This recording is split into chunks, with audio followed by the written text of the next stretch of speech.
welcome back again. So today in this lesson we're going to look at funk, and you might have noticed that I was using a wah-wah pedal then, and what that is a pedal on the floor and you rock it backwards and forwards and it creates this sound that goes wah wah wah wah.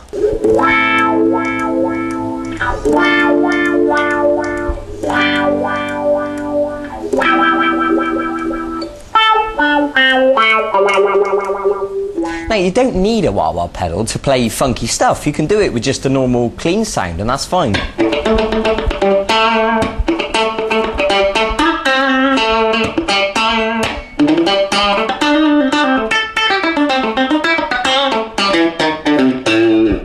Okay, I think you get the idea. And generally speaking, the idea with funk, it's all about the rhythm, and usually it's quite cheeky sounding. The notes are quite short and sharp. And the specific technique that I'm going to teach you today on the guitar is how to play dead notes or muted notes.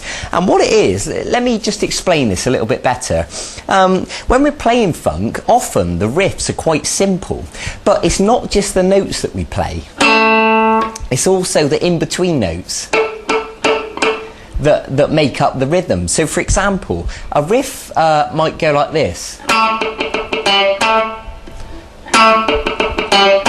Now if you listen carefully, you'll notice that I'm playing the notes that sounds like this, and then I'm going, and then I'm playing another note, and then playing another note. So when you join it together it sounds like this.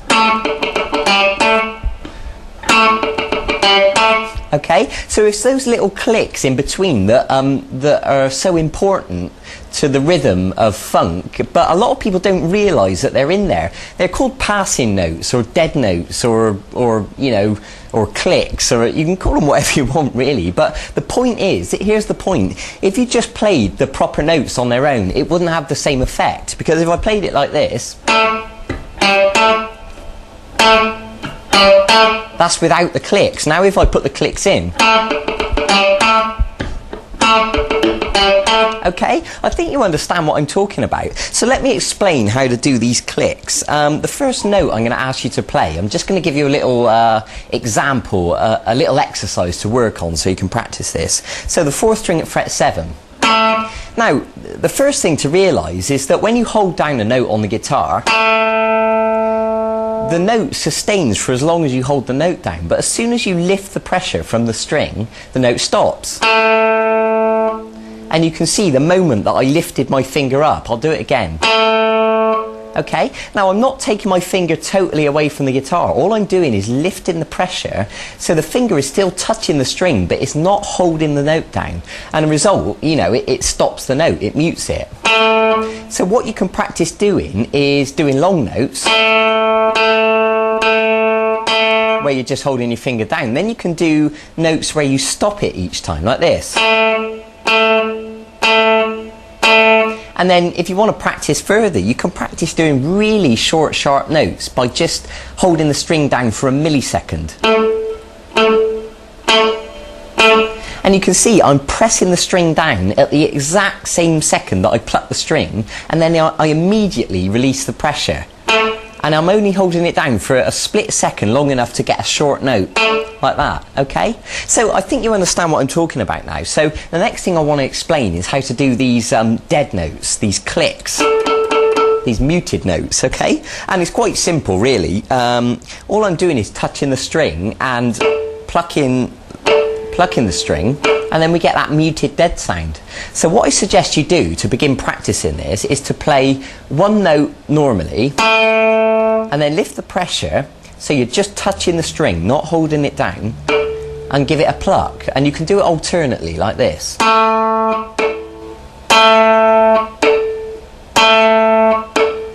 Okay, now you can build it up. Perhaps try playing the note and then 2 clicks.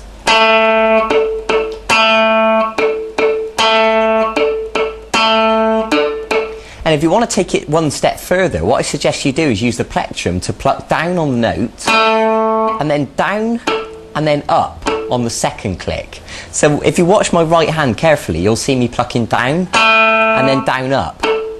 Okay? So what that means is, when we speed it up, it'll sound like this.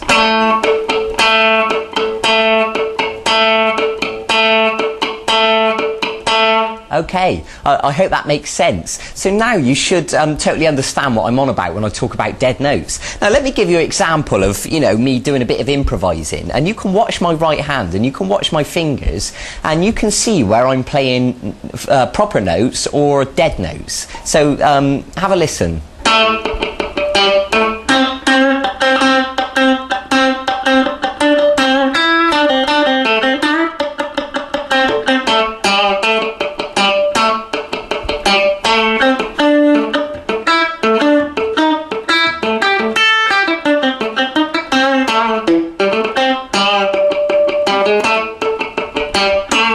Okay, I hope that was a good enough example. Now, of course, at this stage, you already know a few scales. You know the blues scale, you know the minor scale. So what you can do, if you want to take this upon yourself, to go away and practice improvising and using those scales and combining it with the technique I just showed you, that little funk rhythm, and to create a funky little improvisation like I just showed you.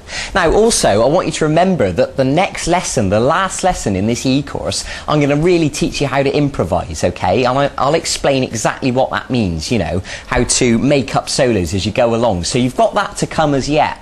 But, you know, if you want to jump ahead of yourself and go and start creating stuff, then brilliant, that's absolutely fine. So let me finish up here by giving you a specific rhythm to practice.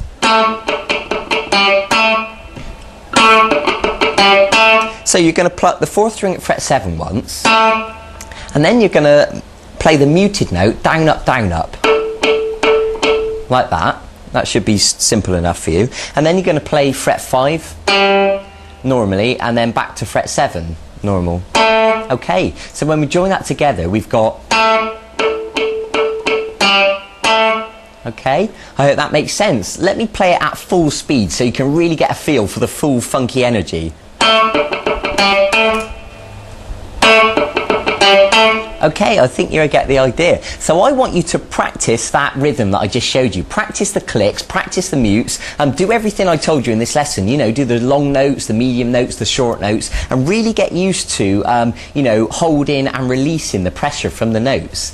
If you need to, watch this video several times, you know, so it makes perfect sense in your mind.